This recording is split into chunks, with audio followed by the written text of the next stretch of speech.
John Dillinger is dead, trapped at last, and shot down in his tracks as he emerged from this motion picture theater here in Chicago.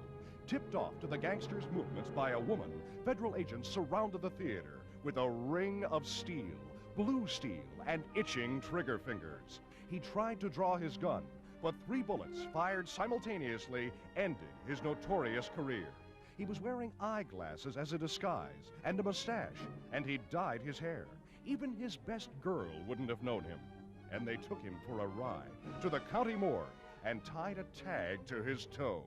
John Dillinger, public enemy #1, who sneered at life and jeered at death, brought to justice at last. And before the morgue, thousands crowd, hour after hour, eager to see his body. This is Shuttle Launch Control. We do have the STS-93 astronauts departing the crew quarters, so coming down the hallway. Crew is...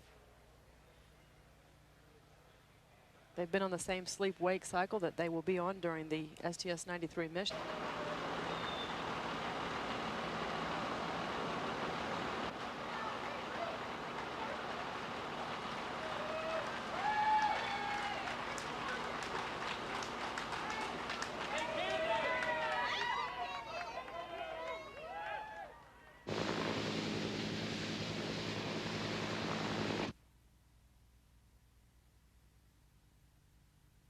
The flight crew now at the 195-foot level out at launch pad 39 being assisted while they're out at the launch pad. In the white room, there's only room for a few members at a time. And this is a view of the orbiter access arm, which is the entryway into Columbia's crew module. Hours in space during her first flight. Once she has all of her connections on. Have you loud and clear? Good morning, Steve. Countdown clock will resume on my mark.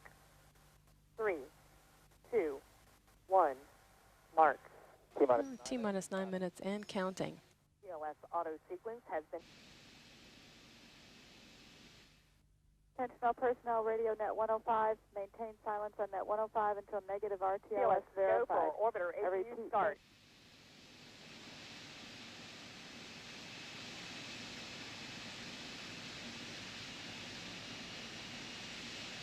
T-minus 15,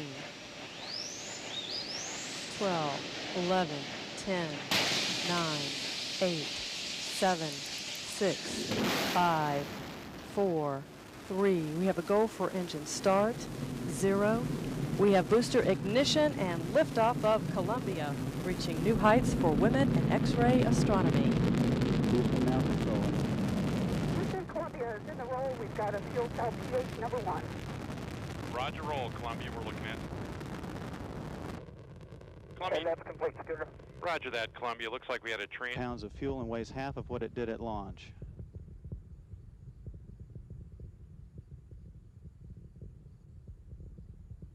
SRB separation is confirmed. Cabbage at the Orlando Sentinel in the front row. What kind of impact is this going to have on Chandra? Since you're 7 miles, will this impact that at all? Absolutely none. Our margins in orbital maneuvering engine propellant allow us to raise the orbit to the intended orbit, and there will be 0 impact to our customer on this mission. Mike Cabbage.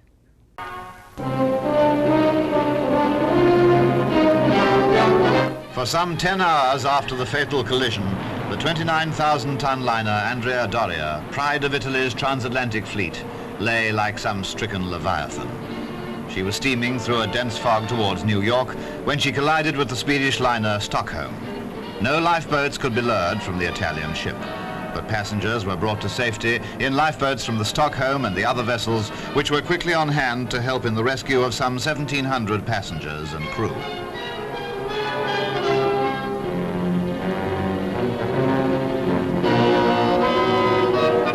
The bows of the 12,600-ton Stockholm were crushed like tinfoil when she ripped into the Andrea Doria's starboard plates, but she was able to stay afloat and limp into port.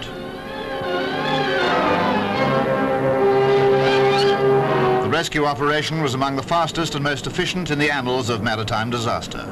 Coast Guard helicopters landed on the Stockholm to take the most seriously injured over to Nantucket Island, some 45 miles away.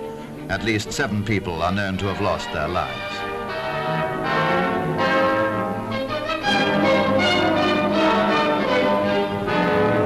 Costing between 7 and 8 million pounds and commissioned only 3 years ago, the Andrea Doria was believed to be unsinkable. Her tragedy is all the more pitiful for that. This, then, was her long drawn-out agony.